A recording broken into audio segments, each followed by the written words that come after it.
Assalamualaikum warahmatullahi wabarakatuh. Selamat pagi, selamat siang, selamat sore, selamat malam. Kapanpun kalian bisa belajar untuk menyaksikan video membandingkan dua pecahan biasa. Membandingkan di dalam matematika itu memiliki arti bisa lebih besar atau lebih kecil, bisa juga kita mengurutkan suatu bilangan. Jadi untuk konsen hari ini adalah membandingkan pecahan biasa. Ada 3 kasus yang biasanya kita temui saat membandingkan pecahan biasa. Kasus yang pertama biasanya pecahan biasa dengan penyebut yang sama. Yang kasus yang kedua, pecahan biasa dengan pembilang yang sama, dan pecahan biasa dengan penyebut yang berbeda.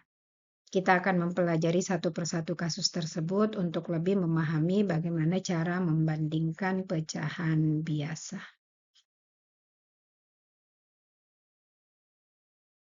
Kasus pertama adalah pecahan dengan penyebut yang sama. Kita lihat kasusnya dulu yang seperti apa. Susunlah dari pecahan yang terkecil. Ada 4 pecahan, yaitu 13/2, 9/2, 1/2, dan 5/2.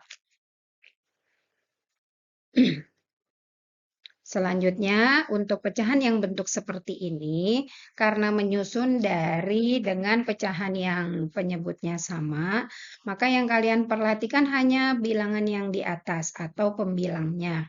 Semakin kecil pembilangnya, maka nilainya akan semakin kecil, dan semakin besar pembilangnya, maka nilainya akan semakin besar. Jadi, untuk pecahan dengan penyebut yang sama, menyusunnya kalian lihat yang kecil yang mana bilangan di atasnya. Karena yang kecil ini adalah angka 1, maka disusun mulai dari 1/2, selanjutnya 5/2, berikutnya 9/2, dan yang terakhir adalah 13/2. Jadi untuk menyusun pecahan dengan penyebut yang sama, kalian hanya melihat angka pembilangnya. Kalau kecil maka dia kecil, kalau besar maka pembilangnya juga besar. Kasus yang kedua adalah pecahan dengan pembilang yang sama. Kita perhatikan kasusnya. Susunlah dari pecahan yang terkecil. Ada 4 pecahan, 10/5, 10/3, 10/8, dan 10/13. Untuk kasus yang seperti ini, kalian hanya memperhatikan penyebutnya. Penyebut yang semakin besar, maka nilainya semakin kecil. Sementara untuk penyebut yang semakin kecil, maka nilainya akan semakin besar. Jadi kalau kalian perhatikan ini 10/13, karena nilainya penyebutnya besar, maka nilainya semakin kecil. Jadi yang paling kecil adalah 10/13, berikutnya 10/8, lanjut 10/5, dan yang terbesar adalah 10/3. Oke, kita lanjut ke kasus yang Kasus yang ketiga adalah pecahan dengan penyebut yang berbeda. Kita lihat dulu kasusnya. Tanda lebih kecil atau lebih besar yang sesuai untuk mengisi titik-titik dari dua pecahan 5/6 dengan 3/4 adalah, nah, langsung terlingkari. Jadi itu yang penting. 6 dengan 4 itu kita lihat dulu adalah penyebutnya. Jadi penyebut ini harus sama. Kalau tidak sama belum bisa dibandingkan. Masih ingat-ingat pelajaran sebelumnya tentang KPK, kelipatan persekutuan terkecil. 6 dengan 4 cari dulu KPK-nya. 6 dengan 4 KPK-nya adalah 12.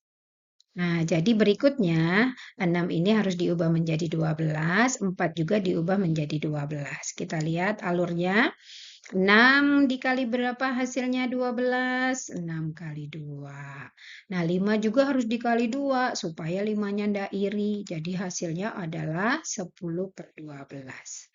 Kita lakukan juga langkah yang sama untuk 3/4. 4 ini harus diubah menjadi 12. Jadi 4 dikalikan 3. 3 juga sama dikalikan 3. Hasilnya adalah 9/12. Kalau sudah sama penyebutnya, kita sudah bisa membandingkan. Tanda yang mana yang cocok? Ingat kasus satu, pecahan dengan penyebut yang sama, kita tinggal melihat yang mana besar, yang mana kecil, bagian pembilangnya. 10 lebih besar daripada 9, maka tanda yang cocok adalah tanda lebih besar. Nah, kita coba langkah yang lain, cara yang lain untuk penyebut yang berbeda. Kasus ketiga dengan cara kedua. Penyebut yang berbeda. Berilah tanda lebih kecil, lebih besar yang sesuai untuk mengisi titik-titik 2/7, titik-titik 5/8. Kita menyebutnya ini adalah kali silang dengan penyebutnya. Nah, bagaimana alurnya?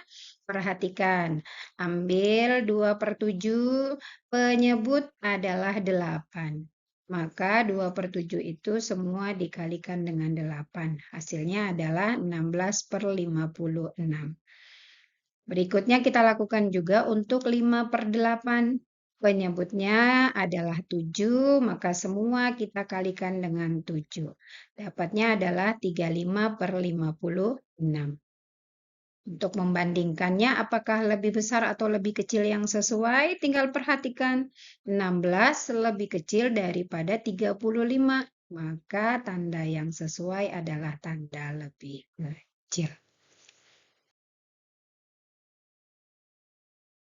Penjelasan hari ini tentang membandingkan dua pecahan biasa. Cara apapun yang kalian mengerti, kalian pahami, silakan itu dipergunakan selama itu masih sesuai koridor untuk mengerjakan matematika, lakukan saja, kuasai langkahnya. Semoga dengan itu kalian bisa lebih lancar, lebih memahami matematika. Terima kasih dan Assalamualaikum warahmatullahi wabarakatuh.